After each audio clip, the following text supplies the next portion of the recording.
जय माता दी फ्रेंड्स, कैसे हैं आप सब दोस्तों? बताने के लिए कमेंट में जय माता दी ज़रूर लिखेगा। दोस्तों, आज हम जानेंगे धनतेरस की पूजा विधि। आप सभी को धनतेरस की बहुत बहुत शुभकामनाएं।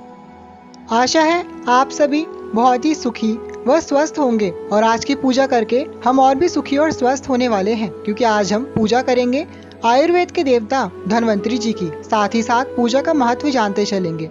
तो चलिए आपको बता दें, पूजा के लिए यहाँ पर हमने एक थाली में थोड़ी सी कच्ची मिट्टी ली है, जिससे हम यम का दिया प्रज्वलित करेंगे।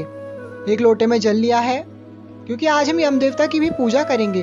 दोस्तों, पुष्प ले लेंगे, थोड़े से अक्षत यानी बिना टूटे हुए चावल लिए हैं। एक घी से भरा हुआ दीपक ले लेंगे, धूप ले लेंगे, रुई की बाती ले लेंगे, माचिस ली है, थोड़े से अक्षत, हल्दी, रोली ली है, कलावा यानी मौली ली है, जनेऊ लिया है गणपति देव के लिए, सुपारी, जायफल, 2 लौंग और भोग के लिए बताशे लिए हैं। यहाँ पर हमने गणपति देव और थोड़ा सा अनाज गेहूं का लिया है प्लेट में। आप स्क्रीन पर देख सकते हैं। अब चलिए पूजा स्टार्ट करते हैं। आप अपने घर में पूजन के लिए कोई भी स्थान चुन सकते हैं। उसे पहले ही स्वच्छ करके रखें। फिर उस पर इस प्रकार से चौकी रख करके हमने जल से चौकी को स्वच्छ किया है। थोड़ी सी मिट्टी या गोबर लेकर के हम चौक पूरेंगे। दोस्तों, चौक पूरना बोलते हैं लीपने को। थोड़ी सी मिट्टी लेके इस प्रकार से लीप लेंगे। पहले कच्चे घर होते थे तो सभी इस प्रकार से गोबर मिट्टी से लीपते थे, लेकिन अब पक्के घर हो गए हैं। लेकिन हम शुभता के लिए यहाँ पर थोड़ा सा लीपेंगे ज़रूर। दोस्तों, अब हम यम के दिए के लिए हमने जो कच्ची मिट्टी ली थी उसका दीपक बनाएंगे। आप ये दीपक सुबह ही बना के रख लें तो अच्छा है, शाम तक सूख जाएगा। वरना आप इस प्रकार से थोड़ी सी मिट्टी लेकर के दिया भी बना सकते हैं।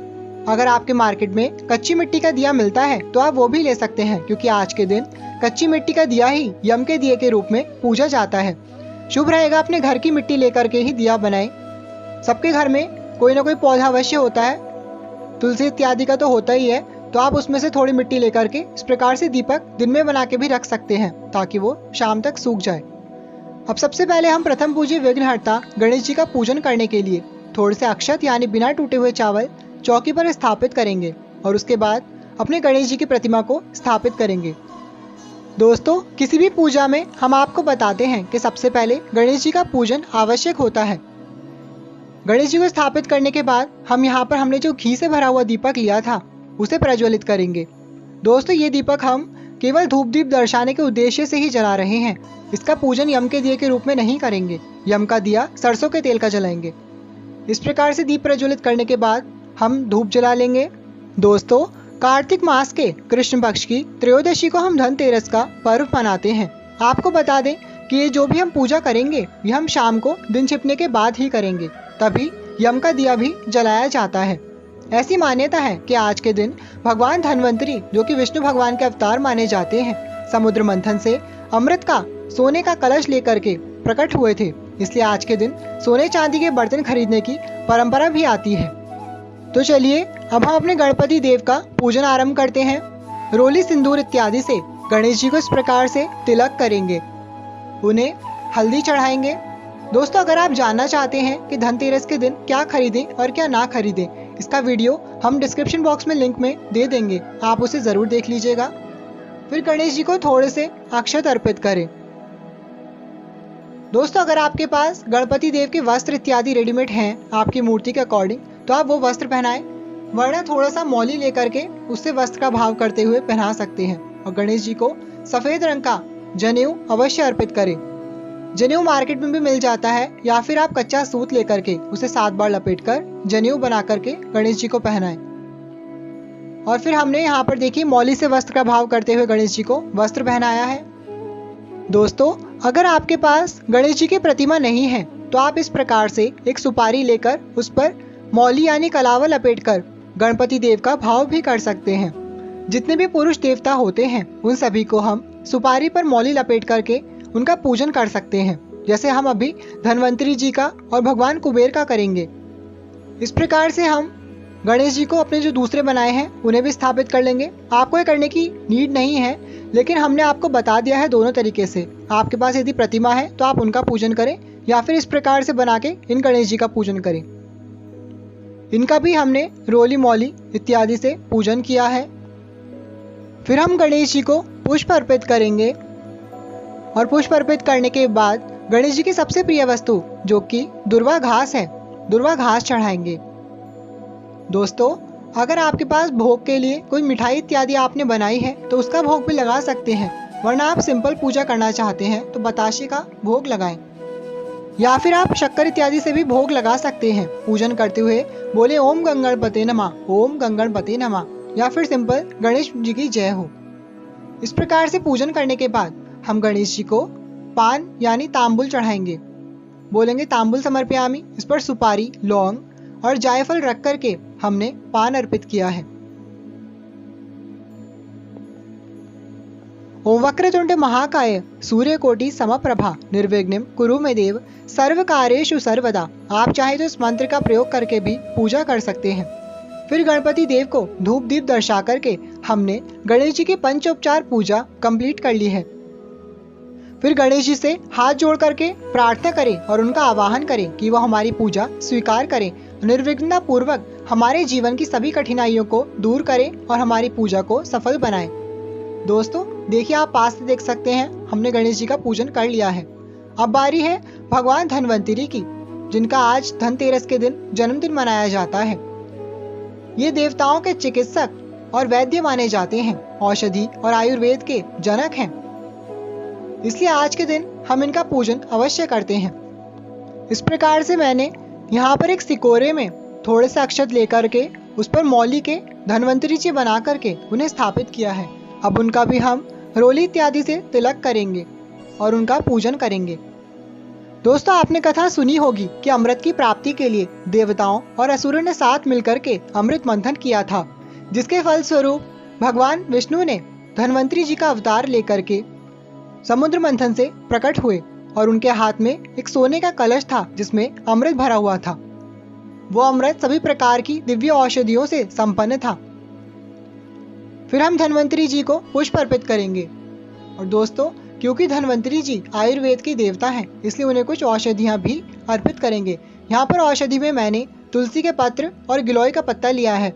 आप जो भी औषधि अर्पित करना चाहें वो ले सकते हैं। वैसे तो हर पत्ते में कुछ न कुछ औषधीय गुण होते ही हैं। जो लोग आयुर्वेद को जानते हैं वो लोग जानते होंगे। धन्वंतरी जी को औषधि अर्पित करने के बाद उन्हें भी वस्त्र का भाव करते हुए मौली चढ़ाएं। दोस्तों, धन्वंतरी जी का पूजन करने से हम स्वस्थ एवं निरोग रहते हैं। फिर धन्वंतरी जी को भोग लगाएं। आप शक्कर इत्यादि से भी भोग लगा सकते हैं। ये पूजा कोई इतनी बड़ी या डिफिकल्ट नहीं होती, सिंपल पूजा करनी होती है, थोड़ी देर लगती है। फिर धूप दीप दर्शा करके धन्वंतरी जी से हाथ जोड़ करके प्रार्थना करें कि हे धन्वंतरी देव, मुझ पर मेरे परिवार पर अपनी कृपा सदैव बनाए रखें और हमें आरोग्य प्रदान करें। आप बोल सकते हैं सर्वे भवन्तु सुखिनः, सर्वे सन्तु निरामया, सर्वे भद्राणि पश्यन्तु, मा कश्चित् दुःख भाग् भवेत्। ये भगवान धन्वंतरी का ही मंत्र है। आप चाहें तो इसके अलावा एक दूसरा मंत्र है, उसे भी बोल सकते हैं। आप स्क्रीन पर देख सकते हैं।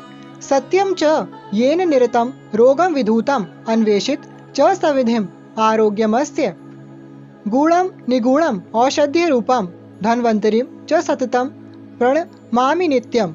इस प्रकार से आप ये मंत्र भी बोल सकते हैं या सिंपल धन्वंतरी भगवान की जय हो। दोस्तों, अब हम भगवान कुबेर का भी पूजन करेंगे।